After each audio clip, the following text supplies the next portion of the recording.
Olá, está no ar o videocast da Durg Sindical e para encerrar o mês da mulher, hoje nós conversamos com a reitora da Universidade Federal de Ciências da Saúde de Porto Alegre, a UFSPA, a reitora Jennifer Safi, que é professora de Bioquímica do Departamento de Ciências Básicas da Saúde.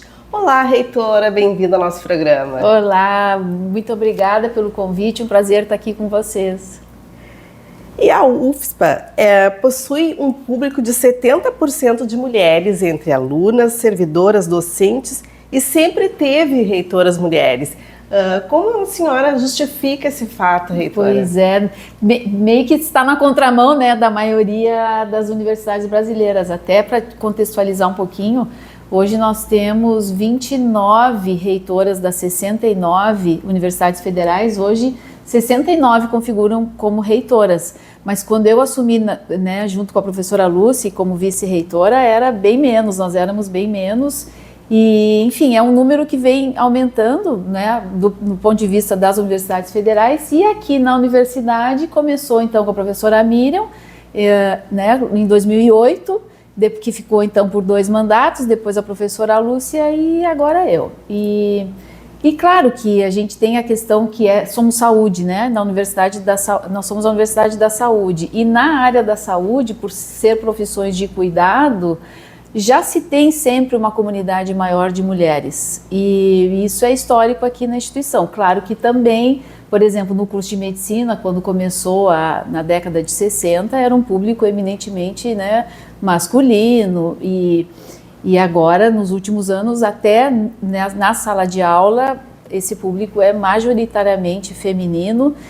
Para minha surpresa, essa semana, no início das aulas esse ano, eu também conhecia um grupo de meninas que ingressou na Física Médica, que é um outro curso de graduação que nós temos aqui, que costumava ser mais procurado pelos meninos, e agora também nesse curso, né, mais mulheres, Informática Biomédica. Então, assim, a UFSPA, ela assim, no histórico da universidade, ela tem sido sempre frequentada mais por mulheres, e não só reitoras, né? Também como chefes de departamento, coordenadoras de curso de graduação, de pós-graduação, sendo não só mulheres docentes, mas também técnicas e estudantes. E ainda é um desafio ser uma reitora de uma universidade federal? Ainda é um desafio, sem dúvida nenhuma, assim, né? A gente conversa muito isso no grupo das reitoras, que nós temos o grupo das Andivas, né? Vocês sabem, e sim, existem situações de violência política, de violência de gênero, muitas situações que ainda são veladas, né? E a gente percebe muito que temos um longo caminho pela frente. Apesar de todos os avanços que já foram feitos, existem ainda situações em que eminentemente o machismo prevalece, e nós precisamos enfrentar. E até falando sobre o machismo nas universidades, nas instituições de ensino e tudo que tem acontecido atualmente, dos ataques frequentes às mulheres, essa violência toda. Hoje na universidade existe um plano de enfrentamento ao machismo, à misoginia? Existe, e ele é fundamental, né? Eu posso dizer assim que isso foi feito, principalmente nos últimos 10 anos, nós fizemos um trabalho muito forte nesse sentido, em vários sentidos, né? De fomento a políticas de maior inclusão, de maior diversidade, e agora, em janeiro do ano passado, nós já publicamos a portaria do nosso plano de enfrentamento ao assédio e à discriminação. Nós temos uma política aprovada da cultura da paz e da comunicação não violenta. Nós temos várias políticas institucionais que já são, então, nossos documentos oficiais e que devem ser seguidos por todas as instâncias. Temos uma ouvidoria que é muito ativa também, e hoje nós temos uma mulher na ouvidoria, e isso ajuda também. Nós temos visto que as universidades grandes, elas abrem uma ouvidoria específica, né, que é uma ouvidoria da mulher. Aqui no caso da UFSPA, pelo nosso tamanho, ainda não há essa necessidade, mas o fato de termos uma mulher na ouvidoria também ajuda bastante. Ajuda. E agora, como cientista, né, mais de 130 trabalhos científicos publicados sobre o reparo de DNA e mutagênese em células eucarióticas, é isso? É isso, então. Eu até estou num mês assim bem emocionante, porque eu estou finalizei o meu memorial para passagem de titular, e aí eu revisitei toda essa minha história. E é uma história que me orgulha muito, assim, desde que eu venho do interior, né, eu cheguei para estudar farmácia na URGS em 87, iniciei em 88 e fiz toda a minha carreira, então, científica, fundamentalmente na URGS, trabalhando com células eucarióticas, que são tanto células de micro-organismos, né, a levedura Saccharomyces cerevisiae, que é um organismo bem pequenininho, né, unicelular, trabalhando com reparo, e aí depois eu passei para células humanas e agora também trabalhando com pacientes de câncer. Então eu fiz toda a minha trajetória acadêmica nessa área da genética toxicológica, estudando moléculas que interferem com o DNA e que podem e que têm atividade citotóxica e que pode ser, né, útil para tratamento de câncer, por exemplo, e também entender como que as células reagem a esses insultos ao DNA através dos mecanismos que nós chamamos mecanismos de resposta a danos no DNA. E nesse sentido, os mecanismos de reparo de DNA. E que é hoje, né, uma das ferramentas interessantes como alvo, né, genético de tratamento de algumas patologias e principalmente tratamento ao câncer. E como a senhora está vendo o reconhecimento das mulheres cientistas?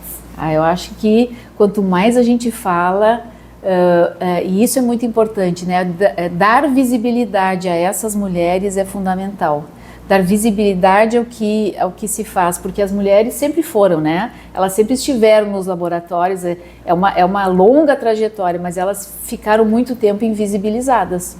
Enfrentaram também o machismo. Enfrentaram e ainda não se pode falar, né, em passado, mas eu acho que nós já avançamos muito e o fato assim de mulheres ocuparem posições como hoje nós estamos, e desde que já começamos como nem chefias de departamento, coordenadoras de curso, depois vice-reitorias e agora nas reitorias, quando uma mulher ocupa um espaço de poder, ela abre espaço para outras mulheres. Então, tanto na ciência quanto nos cargos de liderança. Isso é fundamental, que a gente cada vez mais dê visibilidade a essas mulheres que sempre foram muito importantes, fizeram um trabalho muito importante na ciência, e agora esse destaque ele é fundamental para que a gente não tenha mais retrocesso, principalmente. A sua força como pesquisadora tem, então, motivado muitas outras mulheres a seguirem neste caminho da ciência, esse desafio? Eu acho que sim, é uma força coletiva. As mulheres, elas têm um poder, né, de trabalhar no coletivo, e nós somos muito isso. E no nosso laboratório tenho muitas meninas, né, trabalhando comigo e que se tornaram professoras, se tornaram pessoas também em cargos de gestão fundamentais, e isso eu acho que ajuda assim, me ver numa posição, né, elas me terem como uma referência, e é isso que eu procuro ser, né, uma referência não só para as mulheres, mas, né, para a nossa comunidade acadêmica. Eu acho que isso faz uma diferença, sim. E quando eu vejo as meninas pegando elevador comigo aqui também na universidade, a reitora, conversando com a reitora, elas também podem se enxergar um pouquinho, né, nesse espaço. E agora, em poucos dias, teve a inauguração do Banco Vermelho aqui na UFSPA. Como foi essa inauguração? Qual é o significado para a universidade? Então, até quero agradecer aqui a Durgs, porque foi, né, uma ação que foi apoiada pela Durgs Sindical, então já quero deixar público o meu agradecimento.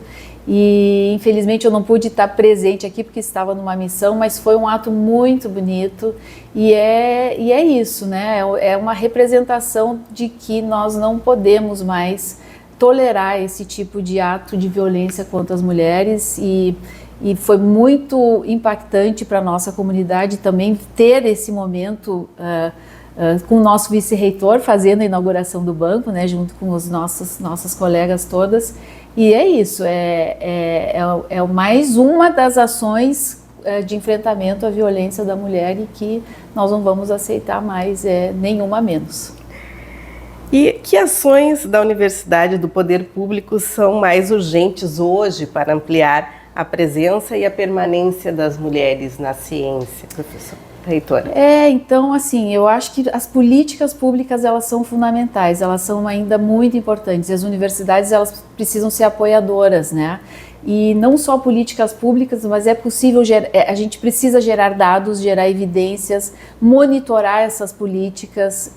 Isso tudo tem que ser feito em conjunto, né? Não só a universidade, mas a universidade, poder público, sociedade civil. Então, no momento em que todos esses entes se juntam e levam essa bandeira, né, à frente, não tem para ninguém. Então, são todos os lados trabalhando nisso. E nós, como universidade, principalmente gerar evidências, né, gerar dados, monitorar as políticas, implementá-las aqui e também lutarmos junto ao governo, no nosso caso federal, para recursos financeiros, porque é muito importante também no caso, né, da permanência das nossas meninas estudantes ou das nossas funcionárias, né, nossas servidoras.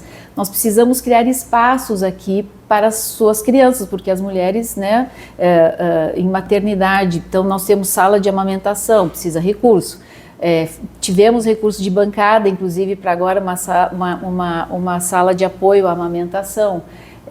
As cuidotecas, ainda precisamos implementar cuidotecas. Tudo isso significa recursos e não vem esse recurso na nossa matriz orçamentária. Então são ainda ações, né, e passos que precisam ser dados, mas nós estamos fazendo a nossa parte.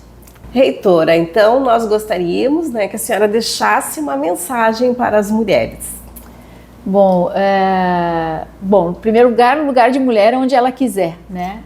Mas não se trata apenas de ocupar espaços, mas de diversificar esses olhares que são tão importantes, especialmente no mundo acadêmico. E isso significa muito mais inclusão, mais diversidade e que também traz mais inovação, tanto nos nossos processos de gestão, como principalmente na ciência. E a ciência precisa disso, de diferentes olhares, e a mulher tem essa capacidade de agregar muito na vida acadêmica e na vida da ciência. Então, por mais mulheres em todos os espaços. Obrigada, reitora. E o nosso videocast fica por aqui. Assista pelo nosso canal de YouTube e também aproveite, se inscreva, deixe seu joinha, acompanhe as nossas redes sociais e o nosso site www.adurgs.org.br. Até mais. Professor, quem luta contigo quando você precisa? A Durgs Sindical, à frente das principais lutas e conquistas dos professores federais. Felice.